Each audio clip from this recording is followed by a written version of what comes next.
Thanos here to snap reality back into y'all ass. You better hope y'all don't go on a 2-game losing streak, cause you better hope. You better hope. You better hope. Because I know my team, we could lose some games and still make the playoffs. I know the identity of my club.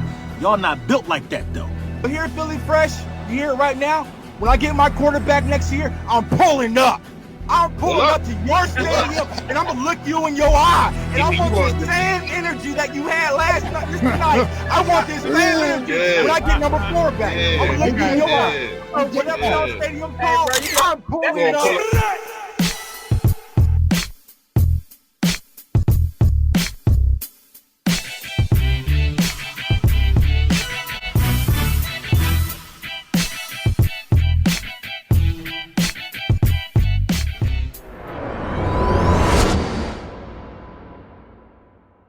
Yes, sir. Yes, sir. Yes, sir. Yeah.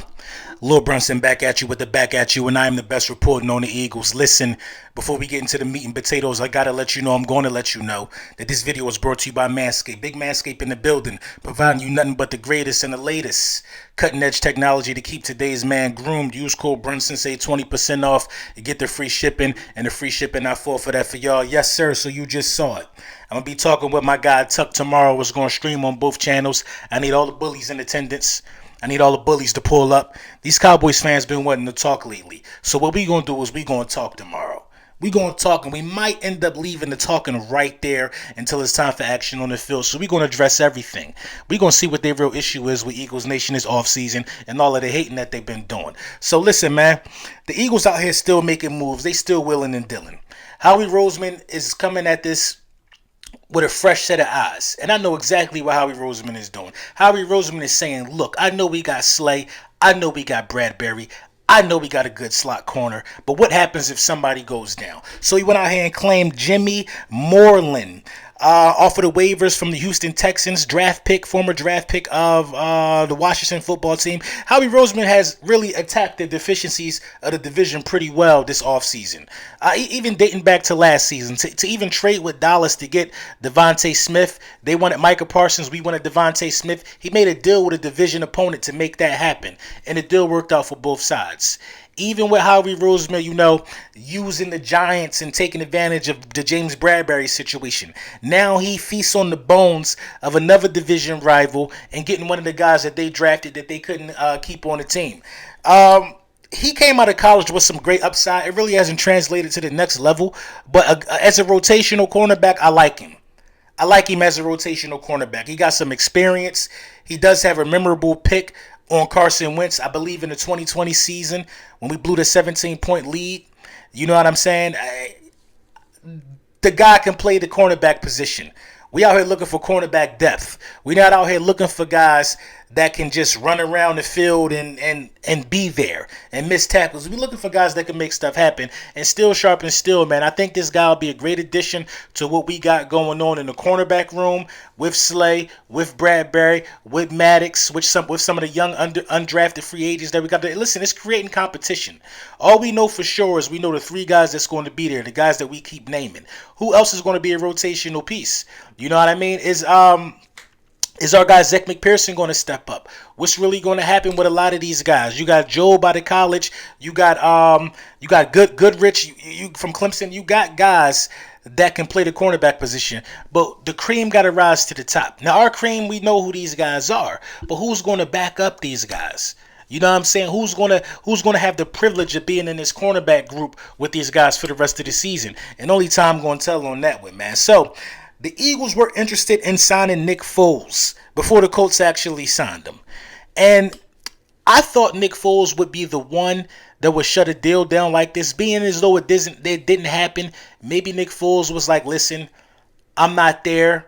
We did great things there. I don't want to reopen that chapter. And I understand it. That sounds more like a Nick Foles move. But for the Philadelphia Eagles to be interested and not be on the same page of that thinking is kind of concerning to me. Not in a bad way, not in a good way. Maybe they want to have a veteran presence there. You really don't have a veteran presence there at cornerback when you think about it. Jalen Hurts got experience. Gardner Minshew got experience. But there's no really veteran right there. Listen, Jalen Hurts better than Gardner Minshew. Gardner Minshew hasn't done nothing that Jalen Hurts didn't do. Actually, so far, Jalen Hurts has done more than Gardner Minshew. He led a team to the postseason. I don't think Gardner Minshew ever did that. Correct me if I'm wrong. But they just guys who got regular season experience under their belt, with the exception of Jalen Hurts. A veteran that won a Super Bowl would have been great for morale. It would have been great for the morale of the city. But I don't know how that would have played into the psyche of Jalen Hurts. Because, like I said, anybody can take this roster and do great things with it. Any cornerback, any quarterback. This is the type of roster for Nick Foles. Nick Foles will be able to eat with this type of running game and this type of, you know what I'm saying, offensive line that could block and get him the room he need and the space he need to make some of the throws he need to make. Nick Foles and Devontae Smith will rejuvenise Nick Foles' career. With A.J. Brown, Dallas Goedert, that rejuvenizes this guy's career if you keep this guy around these guys and something happened to Jalen Hurts and Nick Foles got to step in. So any quarterback presence that you could bring in, I think it could be dangerous for Jalen Hurts' overall success. Now listen, if it gets you a Super Bowl, I ain't crying about it. If it gets you to the NFC Championship game, I'm not crying about it, because you can't squander the talent that's on this roster due to personal favorite. Listen, you know I'm Mr. Hurt Season himself. I'm Mr. Hurt Season himself. But if the team's starting off 2-4, which I highly doubt, you got to start looking around, because this will be a failure on the front office if they don't correct these deficiencies one way or another. Now, if you 2-4 and the defense ain't playing well, that's again an issue. If you 2-4 and the offense averaging 27, 28 points a game, the ball moving up and down the field like it's supposed to be, the defense just can't hold water, then you could kind of say, well, Jalen Hurts is doing his job. It's all about doing your job at this point. You know what I mean? Jalen Hurts just cannot be the reason why this team don't get 11 to 12 wins this football season. That's my mindset with that. So, you know, just to recap, man, the Eagles claimed Jimmy Moreland off of the waivers. Great signing, great pickup. You got to have them rotational pieces moving. Listen, this is an engine. You got to have them small cogs to an engine. You know what I'm saying? The Philadelphia Eagles revisit the situation with Nick Foles. Possibly, you know, bringing back a reunion. It would have made headlines. It would have been too much of a distraction, in my opinion, to go that route. Luckily, we didn't decide to go that route, but it is what it is, man. Let me know what y'all think in the comments, man. Would you have liked to see Nick Foles back in Midnight Green? How do you feel about Jimmy Moreland? I mean, it is what it is with the Jimmy Moreland situation, but look, man, the season coming around the corner. It's going to be a lot of great videos, a lot of great content being put out by content creators of all teams. We all love football, and that's what this is about. But it's Fly Eagles Fly.